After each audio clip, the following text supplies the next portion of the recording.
In my last lecture, I told you that some interpreters thought that becoming a Buddha means becoming a zombie. So now I have to explain very carefully what is a zombie and show you that the contemporary conception of consciousness by cognitive scientists who are committed to a materialist view is zombie-like.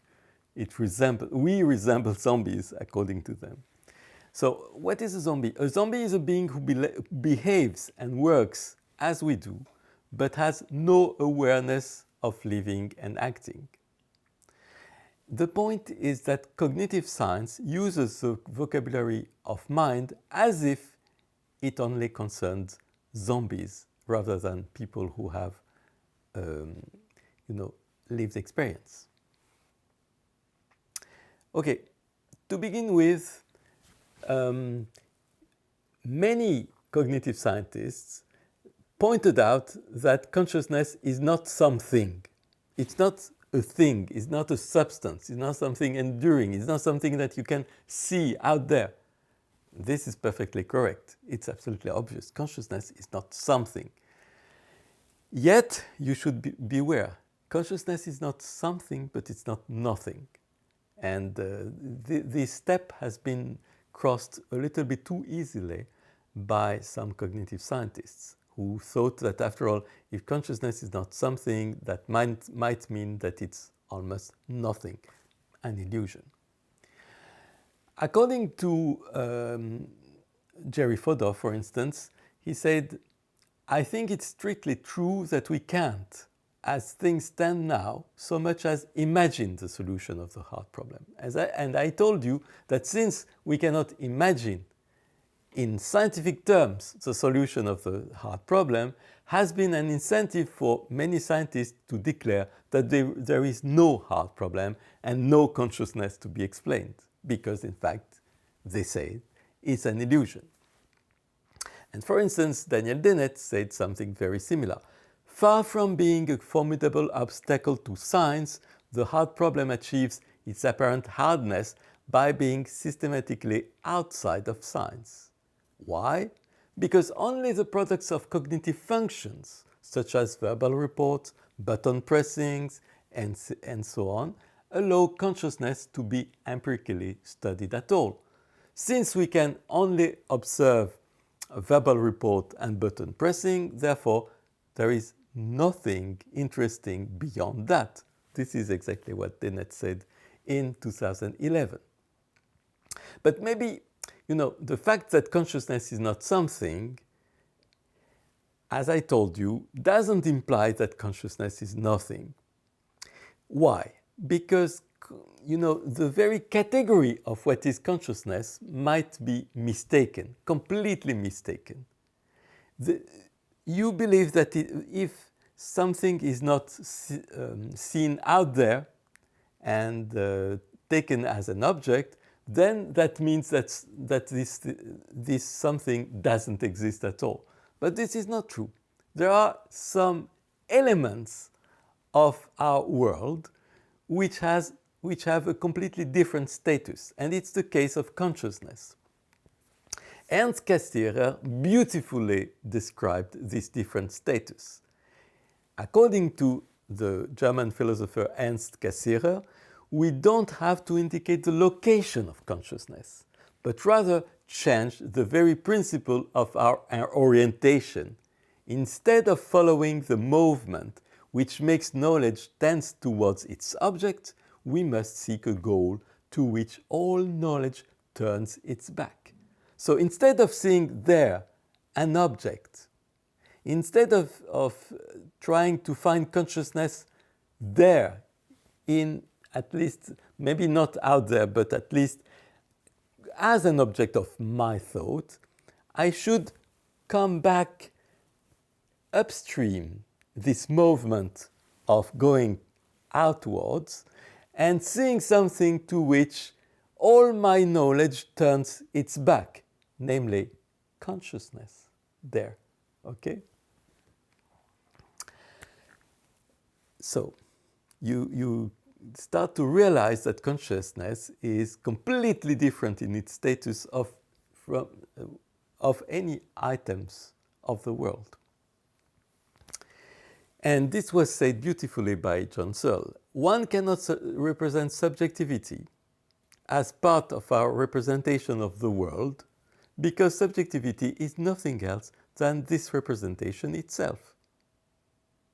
So, consciousness is the condition of possibility for us to have a representation of the world. It cannot be represented as something of the world, not even as a property of our brain. And for instance, Hilary Putnam insisted on changing even the vocabulary that makes us think that consciousness can be a thing that exists or doesn't exist.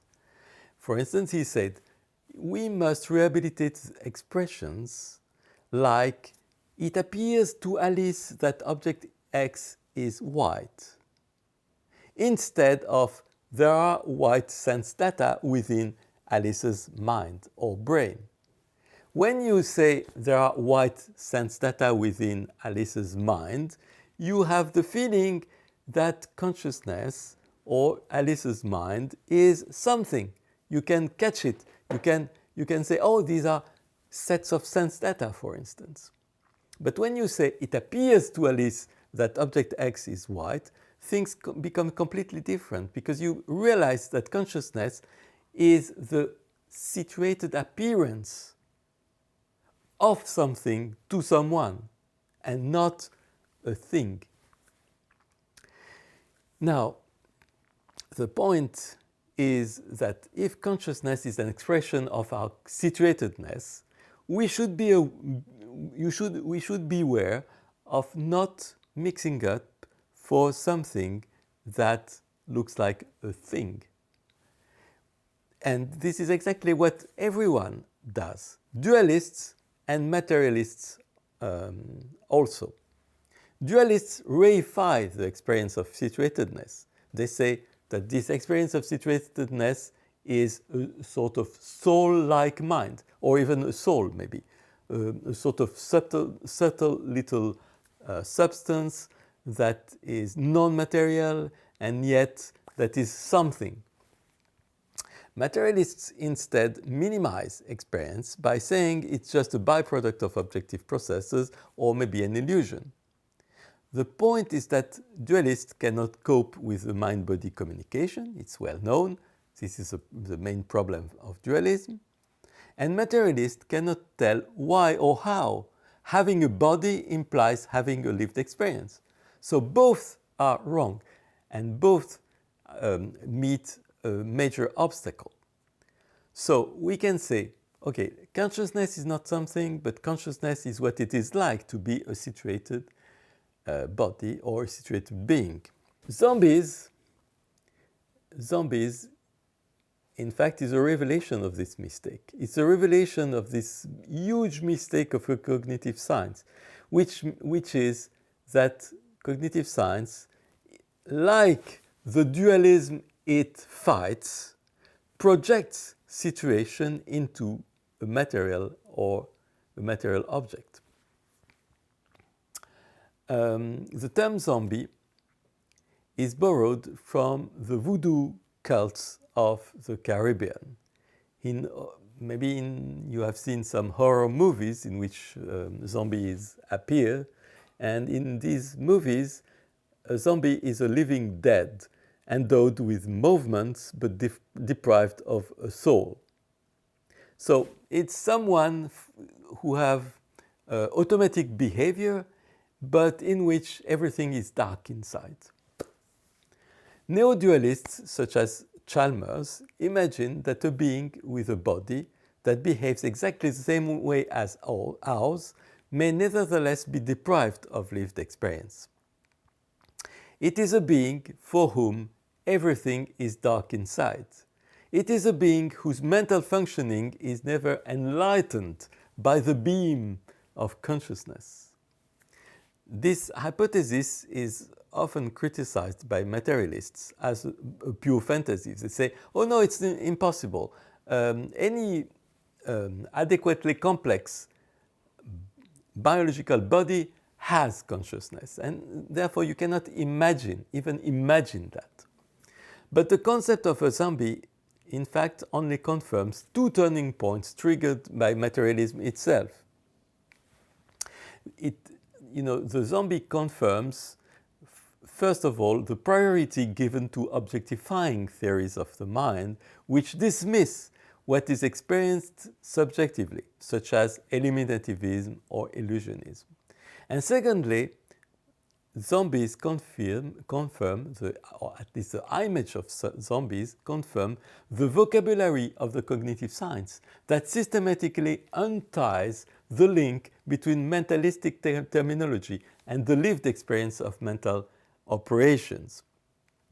So, in fact, progressively, the words that are used for mental operations is devoid of its experiential content. So the philosophical zombie is not so much an invention of dualists as a remark on the vocabulary of cognitive science. And it's exactly what we are seeing now. Okay, now let's see the vocabulary of cognitive science. We can remember that cognitive scientists tend to say things like that. They tend to say that mind is an information processing system, thereby removing anything like an experience of mental events from their very definition. Or they can say, like Stanislas Dehaene, consciousness is global information broadcasting within the cortex. And here again, you have something like information, broadcasting, cortex, but no experience in this definition.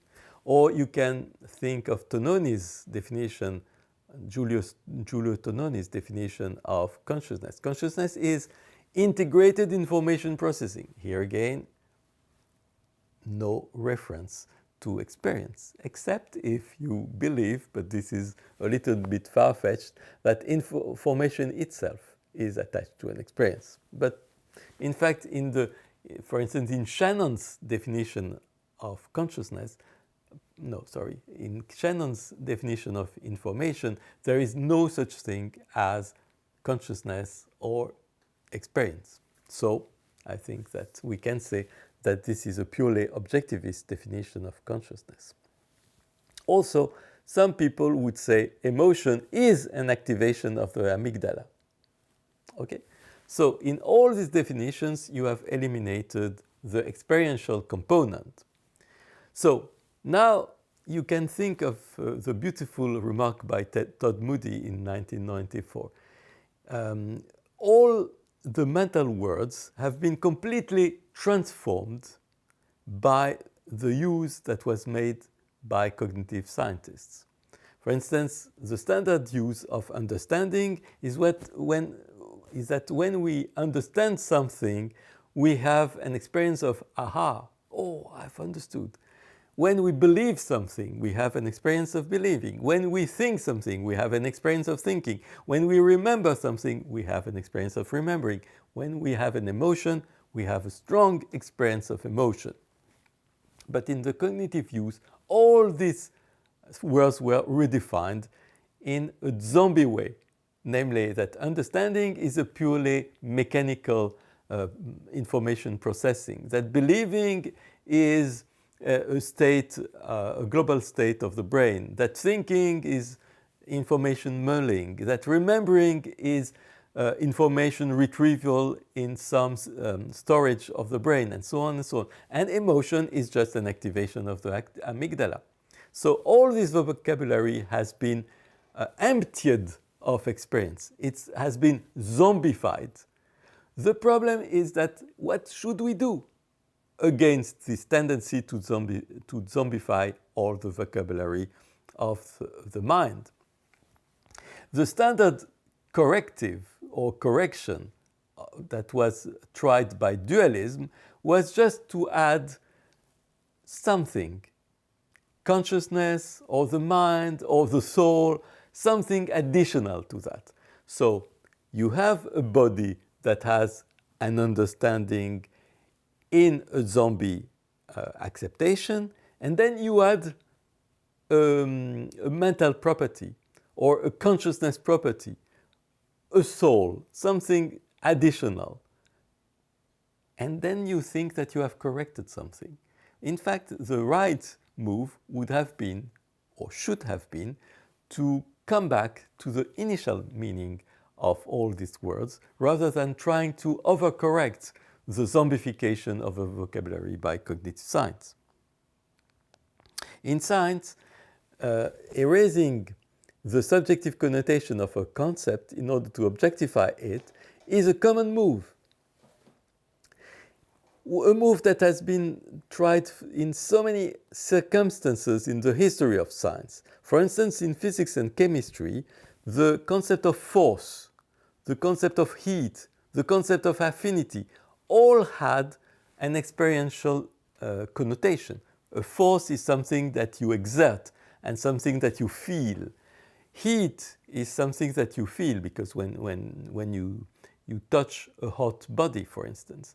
Affinity is something that you feel also when you stick to someone or when you love someone, and so on and so on. And so all these notions have been devoided of their subjective connotation by physics and chemistry. The concept of force has become the Newtonian concept of force, which can be defined objectively. The concept of heat has become defined objectively by thermodynamics. The concept of affinity has been redefined objectively by chemistry. And therefore, some people say, okay, since we have done this work, namely depriving all this vocabulary of its subjective connotation, then we can do the same for consciousness, for experience, for mind.